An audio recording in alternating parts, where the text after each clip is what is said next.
ჯიბის ქურდობაზე არ სურდება ერთ კვირაში გამოძიება. ხო წარმოუდგენელი რაღაც არის, სადაც წარმოუდგენელი სისულელია, რა. მერცაც გეტყვით. აბა მიაქციათ ერთი ყურადღება ცნობილი სკანდალი, როდესაც გამჟღავნდა მედია საშუალებებით, ხო ყველამ გავიგეთ, როდესაც სასულიერო პირები ჩართულები ყავდათ მოსმენაზე. ვიცით ხო ეს ყველაფერი? რამდენი ხანია გამოძიება მიმდინარეობს? რამდენი ხანია მიმდინარეობს და არ დასრულდა, ხო?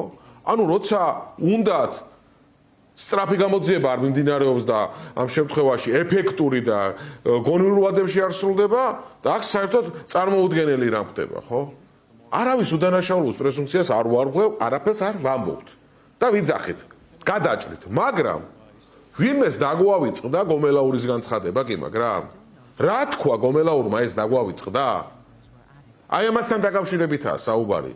მიაქციეთ ამ ყველაფერს ყურადღება. იქ გვაქვს არსებობს, მაგრამ ძველი ხელისუფლების შეძენილია და ძველი ხელისუფლება იყენებდა. და ვიღაცებმა კატა გამოთხარესო და კატის გამოთხრა და კატა გამოთხარეს, ესე იგი ბრალის ისრების გადატანა საით ხდებოდა? იქ რაღაც არასწორი ხდებოდა, ამას გვეუბნებოდა, ხო? მელაური კობახიძეს ასწავლიდა ვანო მერაბიშვილის გვარს. კი ბატონო, ახლა უყურეთ მეორე საკითხთან დაკავშირებით. როცა გამოძიებაზეა საუბარი, ნუ ხა გასაგებია სადაც ავართ, მაგრამ თუ მეკითხებით როგორც ციურის გამოძიება უნდა იყოს ყოველმხრივი, სრულყოფილი და ობიექტური. აი ობიექტურობა გავწიოთ ამ ათხელში. სრულყოფილების ნიშანწყალი ხო უნდა გქონდეს ამ გამოძიებას? ჩემი აზრით არა აქვს. და აი უყურეთ ახლა და ისა რა ქვია ყოველმხრივი და გამოკვლევა, ხო? ვინც აქციაზე იყო და 100,000-ობით მოქალაქე იყო? რამდენი გამოკითხეს? რა მტკიცებულებები მოიძიეს? რა მტკიცებულებებზე ჩაატარეს კვლევა? იქნებ ვიღაცას აქვს რაღაც მტკიცებულება. ან ვიღაც რაღაცას გეუბნება. რამდენი იყო ამისანა გამოკითხული?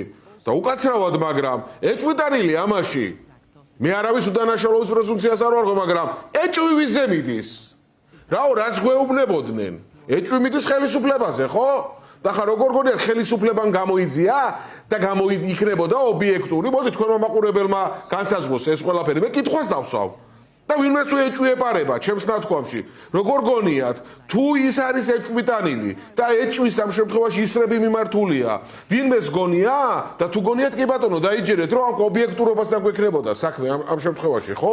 და წარმოუდგენელია 5 დღეში დასრულებული გამოძიება თუ ერთ კვირაში თუ რაც არის, აი ამ ხელა მასშტაბის მასალაზე ჯერ გამოსაძიებელზე არ ვლაპარაკობ იქ დაბრალეულობა ვინმესი დასტურდებოდა თუ არ დადასტურდებოდა, მაგრამ თვითონ ეს ქმედება, რომ 5-6 დღეში შენ დაწყებულ გამოძიებას ასრულებ. უკაცრავად, მაგრამ რა ვიცი, ხო სამართლებრივ ლოგიკას და პროცესუალურ ლოგიკას უნდა ექვემდებარებოდეს ეს ყველაფერი. ჩემთვის ეს არანაირ ლოგიკას არ ექვემდებარება. აი ამაზე არის საუბარი. და მთავარი კიდე მაინტერესებს. გაისმა, რომ BBC-სო უნდა უჩივლოთო. როგორ მაინტერესებს ეს საქმე? აპირებენ თუ არა ჩივილს? მე ეჭვი მაქვს, რომ ეს ნაბიჯი გადადგან. ჩივილს ადგილობრივ მე ეჭვი მაქვს, უყურე დავასრულებ. მე ეჭვი მაქვს, რომ ეს ნაბიჯი გადადგან მათ. და არაერთხელ ერთი 3 დღის უკანაც ვთქვი და განვაცხადე და ეჭვი მაქვს, რომ ამ ნაბიჯს ესენი არ გადადგან. არაო, ადგილობრივ. რატომ არ გადადგამენ იმასაც გეტყვი? არა თუ ვერ. დიახ. უყურეთ ხო და მაგაზია საუბარი, არა თუ ვერ, არამედ არ გადადგამენ. იმიტომ რომ სასამართლოში ჩივილი იქ უკვე ნიშნავს ვალდებულებას და დავალდებულებას გარკვეული მტკიცებულებების წარმოდგენის. როგორც ერთი მხარისათვის, ისე მეორე მხარისათვის. რამდენად აწყობთ?